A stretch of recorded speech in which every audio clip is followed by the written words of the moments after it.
Today I'm over here in Haulover Park, right next to beautiful Biscayne Bay, and as you guys can see, it's another gorgeous summer Miami day.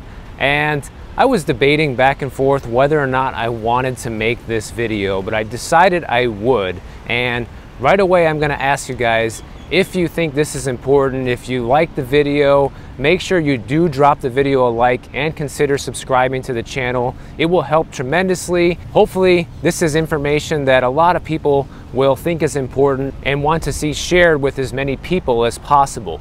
Because one of the biggest problems that we have right now is not only have we become financially bankrupt, but we've also become morally bankrupt. And there's actually a term for this, and it's called moral hazard. And here's what moral hazard is. In an economic sense, a moral hazard is a situation where an economic actor has an incentive to increase its exposure to risk because it does not bear the full costs of that risk.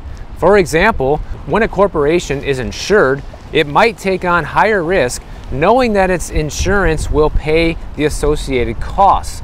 So basically people are like, yeah, well, this doesn't affect me. You know, if we lose money, maybe we won't have to pay a 10% copay, 90% will be on the insurance, so let's take the risk. And here's the other thing that moral hazard is. It's when the decision that you're making is based not on what is considered right, but what provides the highest level of benefit. So this can be looked at on a personal level when people double-cross each other to get ahead in life. And being in the real estate business for many years, I've seen many instances of this where agents will actively try and steal your clients and take them for themselves because it's not what's right, it's what benefits them the most. So evidence of moral hazard can be seen all over our society right now in many different ways. One of the biggest ways that we're seeing right now is with our government, with this whole supposed fight on inflation and trying to get the economy back on track,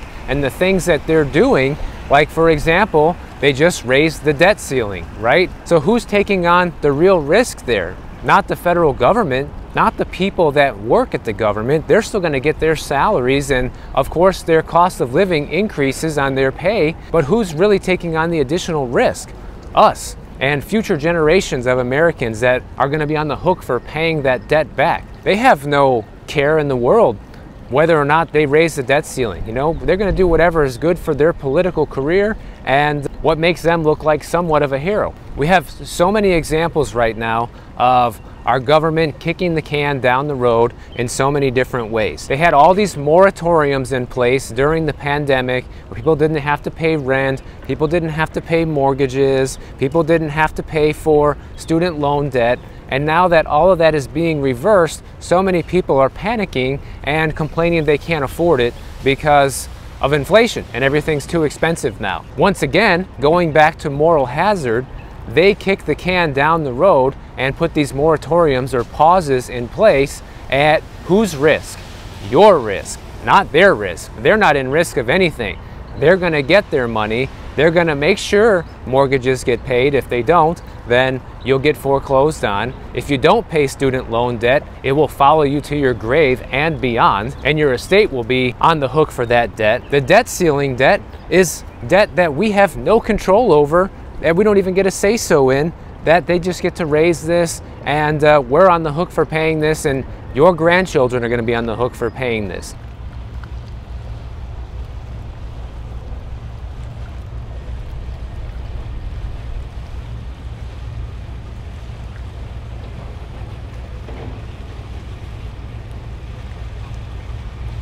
And we also see many other instances of government interference with kicking the can down the road, which to me is moral hazard, because you have things like the FHA proposal where they're going to give people 40-year mortgages and saddle them up with more debt, you know, at even likely higher interest rates than they have now, just to be able to make their payments, okay, and save a couple $100s a month until they find a way to spend that money and eventually lose the house in foreclosure. So how is that moral hazard? Because it puts most of the risk on the FHA borrower and puts them in the position where they probably won't be able to pay within a few more years, and the end result will be the same. They'll lose the house in foreclosure either now or 3 or 4 years from now. There's so many instances of the government interfering with capitalism. They did this huge bailout during the 2008 financial crisis, and they bailed out all these big banks, and our automakers, they kicked the can down the road. They didn't let capitalism do its job. They didn't let these banks and the automakers fail because they were financially irresponsible and let a new company rise up in its place. No, no, no, no, no. Can't do that. Instead, what do? They give them a ton of money, and we're right back where we were 15 years ago today, where these same companies are making a lot of the same mistakes again, putting everybody's future in jeopardy right now. That's the definition of moral hazard. These guys are putting all the risk on you and me. They have no risk on themselves, guys. They could care less what happens to us, okay? As long as they have the executive powers to raise the debt ceiling whenever they feel like it, they can pretty much spend unlimitedly. And by the way, some people were making fun of the other day when I said, oh, the road was flooded. Well, check out this parking lot right here, and there's no cars in it, guys. You wanna see why? How about that? And you know what? It didn't even rain today. That was from yesterday, and all the rain we've been getting the days before that. Can't even park here. That's probably like a foot of water right there. Now, besides just the moral hazard side of things, putting risk onto others, there's also the moral bankruptcy that we have now in this country, you know? You have people that just don't want to pay their bills, like these FHA folks that are crying that they can't afford their mortgages, even though they have some of the cheapest mortgages out there, and they need help, right? Financial help.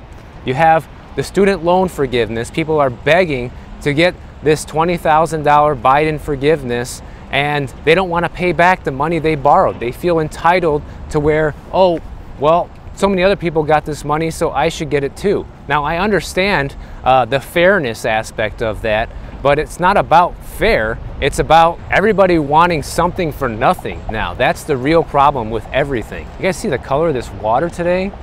This is just like extra aqua blue. It's super neat.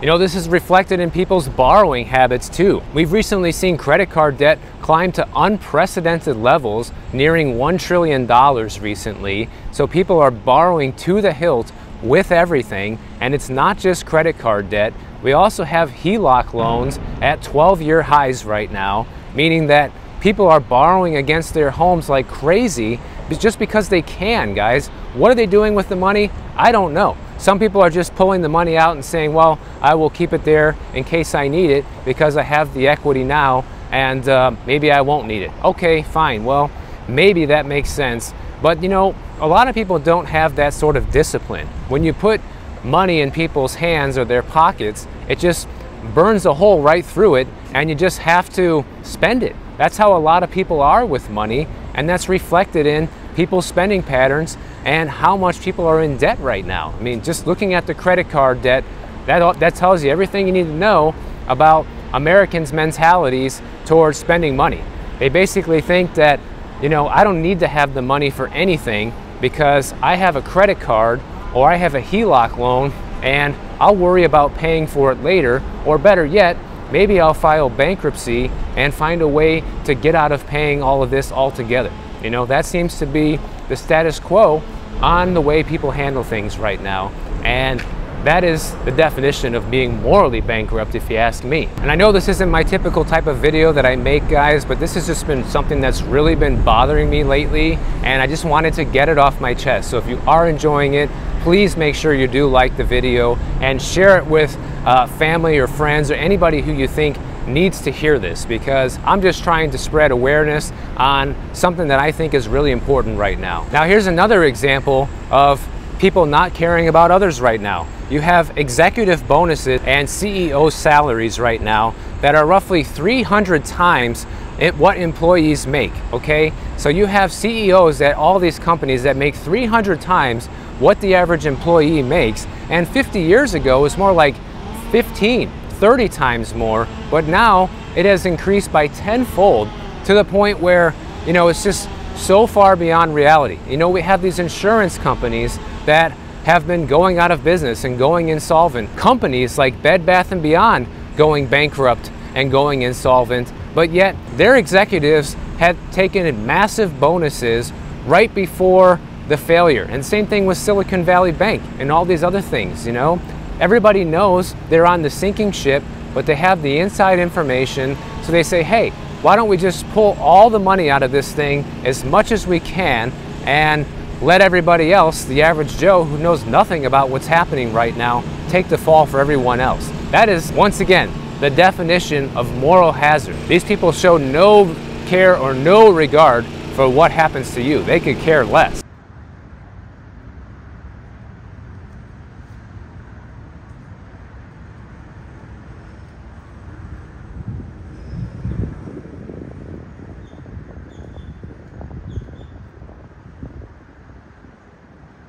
Now, one quick story about myself and why I thought it was a good idea to make this video is because even though this probably isn't going to be my most popular video and it's not going to get the most views, it's something that needs to be said. And the thing that makes me feel that way is because from an early age, I feel like I had very good parents and a great family that taught me very good morals. And I used to kick and scream when my mom forced me to go to church every Sunday, and I hated it. She knows I hated it, but she forced me to do it anyways. And I know you're watching this, Mom, and you're probably laughing right now. And on top of church, I was in Boy Scouts, and there was some things I liked about it and some things I really didn't like about it. I liked all the things that we learned and the camping trips and things like that, but I hated wearing the stupid uniform. That used to drive me crazy. But my point here with this is that because I did these things, I learned from a young age the difference between right and wrong. In all the church sermons and lessons, that's mostly what they talk about is, you know, the stories on how people screwed everything up so badly and how badly they get punished afterwards. In Boy Scouts, we learned so many important things about taking care of the environment and others around you. You know, one of the things that they used to say about the campsites every time we went camping, and I still remember this, is you always need to leave this place cleaner than you found it. Now think about that for a second, guys. We're heading out to the beach right now, and every single time I come to the beach, it is a guarantee that we will see some form of trash in the sand or people just leaving stuff laying around that doesn't belong here, okay? Just leaving their garbage there because they feel like they can. And that's exactly the opposite of what we learned in Boy Scouts. And people do this despite the fact that there are garbage cans lined up and down the beach. How hard is it to walk over there and put your trash in there? You know what I'm saying? Just looking at this seaweed right here, look how much trash you can see in there. All this plastic, you got a diaper in there, somebody's hairnet, plastic cups, you know, all kinds of crap in here just rotting. Ketchup packets, cigarette butts, you name it, okay? Water bottles, it's disgusting, guys. And all this was in the ocean. So people who threw this out there thought that they don't have to go pick up their mess. There's another water bottle right there. So people who do this, they're morally bankrupt. They're like our politicians that are running this country right now and don't care what happens to you or future generations as long as they look good today and they get paid today.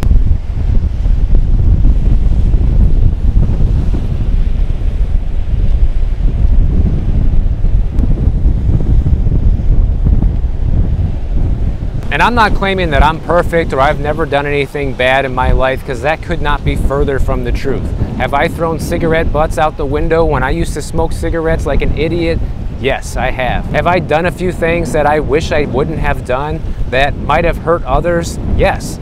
But I think the difference is not that people who have done these things versus ones who have not, but recognizing the fact that you were wrong and taking responsibility for it, you know, and recognizing that, hey, this isn't right. Maybe I should clean up my act a little bit and I shouldn't be doing this. You know, this is reflected and what we see today, because so much of all the bad behavior that people do now is being rewarded, guys. I mean, just look at the way kids treat their parents and get away with it. Their parents let them walk all over them and let their kids curse at them and do whatever they want and give them a cell phone and this, that, and the other thing. I mean, when I was growing up, if I said a curse word, my mom would stick soap in my mouth, and I hated that. It was so disgusting, you know? How many parents would do that today? Probably none. They're all terrified that, you know, their kid's gonna record it and put it on social media and they're gonna be ostracized or something ridiculous like that. You have criminals in places like New York City and San Francisco right now that can go into all sorts of stores and just walk out with a ton of merchandise and they won't prosecute them. That's bad behavior being rewarded. It's not worth their time and effort to arrest these people because the criminal justice system is so backed up and backwards over there that it's easier just to let it go. What? You know, people can break into your car and break your car window in these places as well, rob everything you have in the car, and what happens to them? Nothing. Absolutely nothing. They're not going to be caught. The cops are not going to pursue them. They'll take down your bogus police report. After that, you're on your own. Call your insurance. Every time I hear one of these stories too about people going to prison because they killed an intruder that broke into their home. How ridiculous is that, guys? I mean, that's something that should be easily across the board legal. If someone breaks into your house and you shoot them and kill them, that should be 100% legal, okay? They have no right to be in there. It's not their house. They're trespassing. That's it.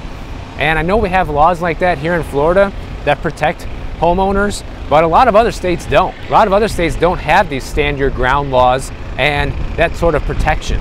And then you have all these companies today that are hurting themselves tremendously because they're trying to jump on board with all of the gay and trans movements, you know, trying to act like they're supporters of this. You know, you have Bud Light and Target completely getting crushed right now because of this, and they're financially feeling this big time. A huge heads up, I have nothing against people that want to change their sex, or you want to be gay, or you're born gay, whatever it is. I could care less, guys.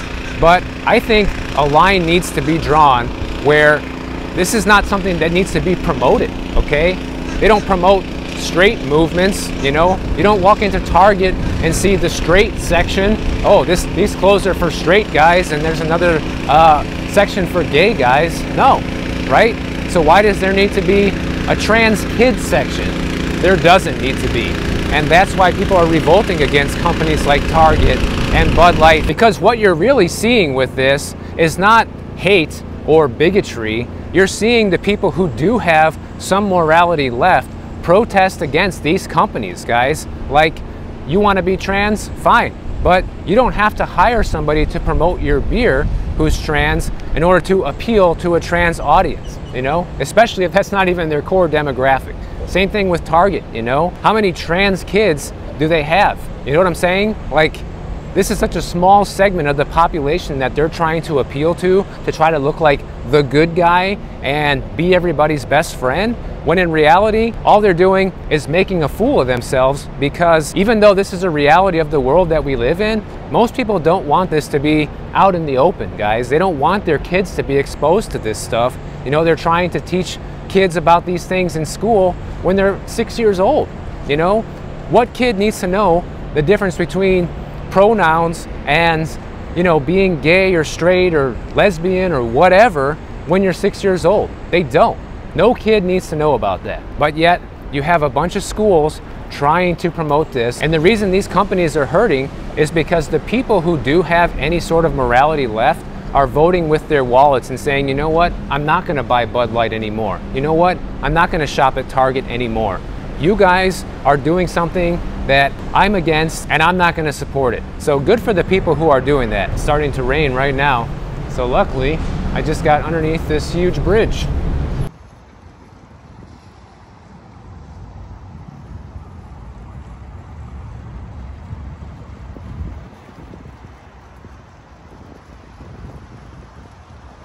Luckily it was a short rainstorm, so I was able to come over and finish my thoughts on this. I don't know if you guys have ever seen this YouTube channel, but there's a channel called California Insider. And I remember watching a video on there maybe a month or two ago, and they were talking about why things have become so bad in California as far as the cost of living and the homeless situation, how messed up everybody's mindset is over there. And it's because of the same thing that we were talking about this entire video, guys.